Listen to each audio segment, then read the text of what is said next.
Graça e paz, que Deus abençoe sua vida. Hoje continuamos com o nosso devocional diário.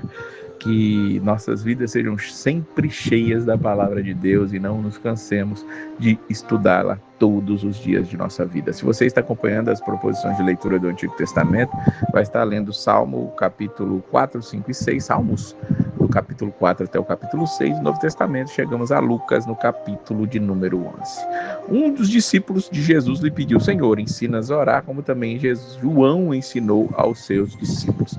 Veja que João tinha ensinado os discípulos como fazer orações e agora os discípulos de Jesus pedem a ele para que ele lhes ensine também a orar. E Jesus vai ensinar. Lucas registra de uma maneira um pouco diferente da que Mateus registrou, mas os princípios são os mesmos. Quando orardes, dizei: Pai, santificado seja o teu nome, venha o teu reino, o pão nosso de cada dia dá-nos hoje. O pão nosso cotidiano dá-nos de dia em dia, perdoa-nos os nossos pecados, pois também nós perdoamos a todo que nos deve, e não nos deixe cair em tentação. Veja que Jesus ele ensina aqui entre os versículos 2 e 4 essa oração, dizendo que a primeira coisa é glorificar a Deus, chamando-o de Pai, ou seja, ele é o Pai que tem que ter o nome santificado, pedir que o reino dele venha, a intenção, o pedido, a manifestação da glória de Deus através do seu reino é algo que precisa ser pedido todos os dias por cada um de nós. Lembra que nós temos um pão cotidiano e temos que pedir esse pão. Jesus vai enfatizar essa questão de nós estarmos fazendo pedidos daqui a pouquinho, vamos falar. E pedir perdão pelos pecados e dizer, pois também nós perdoamos a todos que nos devem. Ele não está dizendo que nós precisamos pedir perdão porque nós já efetuamos o perdão, e nós efetuamos o perdão porque já fomos perdoados, algo meio que cíclico que precisa ser vivido aqui. E claro, um último pedido: não nos deixe cair em tentação. Jesus vai ensinar para nós que na oração é como se nós estivéssemos importunando a Deus, e ele insiste, ou seja, nos importuna para que nós importunemos a Deus na oração. O versículo número 8, quando ele termina aqui de falar uma parábola sobre isso, de que um amigo vem e pede um pão e ele já está dormindo, está com os filhos em casa, deitados, ele não vai abrir por isso, aí ele vai falar que se ele não desse os pães por ele ser um amigo seu, no mínimo pela importunação, ele estaria fazendo isso. Por isso, ele vai ensinar para nós no versículo de número 9, pedi e dar-se-vos-á, buscai e achareis, batei e abrir-se-vos-á. Lucas, em outro momento também, quando chegarmos no capítulo 18, vai nos ensinar sobre essa questão da importunação ou da insistência na oração, e Jesus está ensinando isso para nós, que nós devemos sim insistir na oração, devemos sim insistir em receber as bênçãos de Deus. Deus é um Pai amoroso que está pronto a nos dar. É isso que Jesus está sempre ensinando. Ore, busque, não se canse de orar. Não há um momento em que não devamos orar, não há uma circunstância em que não devamos orar. Nossa vida precisa de oração e podemos sim insistir com isso. Lucas vai escrever aqui sobre o que Jesus está dizendo, ensinando aqui sobre quando alguma pessoa é liberta de um espírito maligno. Olha dos versículos 24 ao 26. Quando o espírito imundo sai do homem, anda por lugares áridos, procurando repouso, e não achando, diz: voltarei para minha casa, de onde saí. Tendo voltado, a encontra varrida, ornamentada.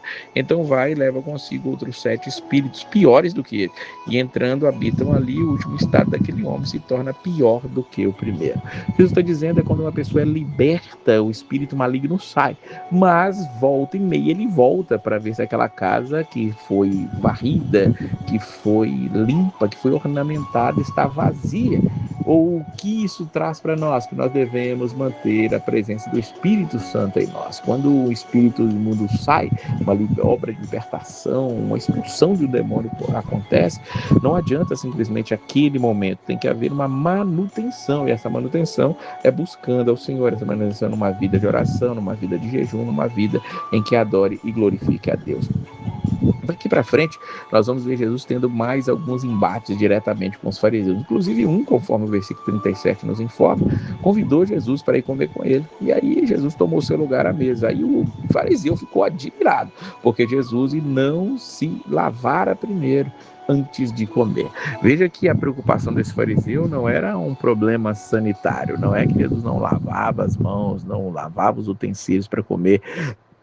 de uma maneira a ficar doente ou ter um problema por ordem de higiene. Não é esse o problema. O problema é que os fariseus tinham rígidas regras ali rituais em relação à lavagem das suas mãos, à lavagem dos utensílios que comer. Era como se fosse um ritual, algo santificado, algo que era religioso. Essa é a questão.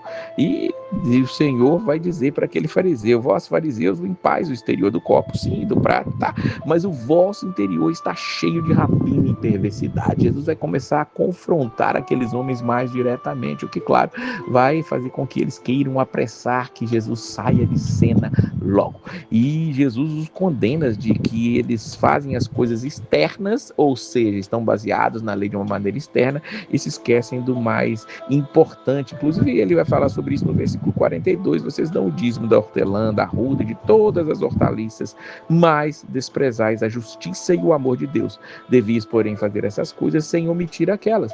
Veja o que Jesus está dizendo: vocês estão dando o dízimo da arruda, da hortelã, das hortaliças, de tudo isso. Legal, é importante vocês serem aqueles que devolvem as coisas para Deus, entendem que Deus tem nos dado e você devolve uma parte para Ele, não tem nenhum problema isso. Porém, vocês estão desprezando a justiça e o amor de Deus e não deviam fazer isso. Vocês têm que fazer uma coisa e não omitir as outras coisas. Quando Jesus está falando aquelas coisas ali para aqueles homens, havia ali, além dos fariseus, os intérpretes da lei, ou doutores da lei, como Mateus vai chamar. Eram pessoas que pegavam as leis e interpretavam ali para transmitir para o povo leigo, digamos assim.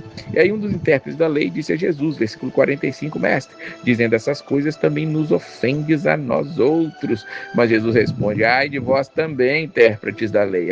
Aquele intérprete da lei se sentiu ofendido, achando que aquilo que Jesus falou ali poderia resvalar para ele. Jesus tem palavras diretas também para esses intérpretes da lei. Por quê? Porque sobrecarregais os homens com fardos superiores às suas forças, mas vós mesmos nem com o dedo tocais. Ou seja, eles interpretavam, lançavam sobre o homem, os homens, algumas ideias ali para que os homens pudessem segui-la, falando que se não fizessem aquilo não seriam salvos, e só faziam coisas que eram convenientes a eles. Eles transmitiam coisas que eles faziam com facilidade e difíceis para outras pessoas, mas eles mesmos não se moviam para mudar as suas vidas, mudar os seus comportamentos de acordo com o que a lei diz. Lembremos, é o amor de Deus e a justiça que precisa ser enfatizado. Daí em diante, quando Jesus sai dali, diz nos versículos 53 e 54, passaram os escribas e os fariseus a arguí-lo com veemência, procurando confundi-lo a respeito de muitos assuntos, com o intuito de tirar das suas próprias palavras motivos para acusar. Veja que agora os fariseus, os doutores da lei, os intérpretes da lei, os escribas, eles agora estavam ali arguindo Jesus, tentando fazer Jesus cair em alguma contradição, falar alguma coisa que pudesse acusá-lo. Mas nós sabemos que Jesus é Jesus, ele não vai cair nada disso. O que ele fez foi confundir aqueles homens, e a cada vez que falava, ao invés daqueles homens se converterem, eles endureciam mais os corações. Que nós sejamos daqueles que temos ouvido a voz de Jesus e nos transformado realmente. Que Deus possa abençoar bastante a sua vida e a paz do Senhor.